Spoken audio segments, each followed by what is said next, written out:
स्वतःला घोडे समजणारे काही गाढव म्हणतात की आरक्षणामुळे घोड्यांच्या शर्यतीत गाढव पुढे चालले, तर गाढवांनो, प्रत्येक शर्यत ही आरक्षणाने जिंकल्या जात नसते. बहुसंख्य शर्यती या प्रेरणेने आणि कष्टानेच जिंकल्या जात असतात. सोलापूर जिल्ह्यातील अकलूज येथील प्रशांत मोहन रणदिवे, एक मातंग समाजातील युवक, युनिव्हर्सिटी ऑफ लंडनला चाललाय सोशल अँथ्रोपॉलॉजी करण्यासाठी. प्रशांतला चेविनिंग कॉलेजची तब्बल 55 लाख रुपयाची स्कॉलरशिप मिळाली, मात्र कुठल्या आरक्षणाच्या भरोशावर नाही, तर त्याच्या कष्टाच्या भरोशावर आणि त्याच्या पुढे असलेल्या प्रेरणेच्या भरोशावर. आणि त्याचं प्रेरणास्थान कुणाला मानतोय तो माहित आहे तुम्हाला?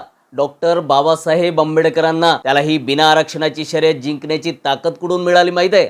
फुले शाहू आंबेडकरांच्या विचारांमधून, असं तो स्वतः म्हणतोय. प्रशांतचं आणि प्रशांत सारख्या अनेकांचं यश हे दोन प्रकारच्या लोकांना चांगली चपराक आहे. पहिले ते जे आरक्षणावरून इतरांना गाढव म्हणतात, आणि दुसरे मातंग समाजातील जे म्हणतात की आजपर्यंत आमचं आरक्षण इतरांनीच खाऊन टाकलं. तर तुमचं आरक्षण कोणी खाल्लं नाही.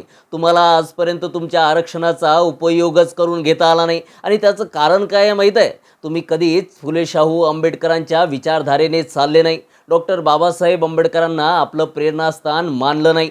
ज्यांनी डॉक्टर बाबासाहेब आंबेडकरांना आपलं प्रेरणास्थान मानलं, फुले शाहू आंबेडकरांच्या विचाराने चालण्याचे प्रयत्न केले, ते सर्व मातंग आणि इतर जाती धर्माचे बांधव सुद्धा पुढेच गेले.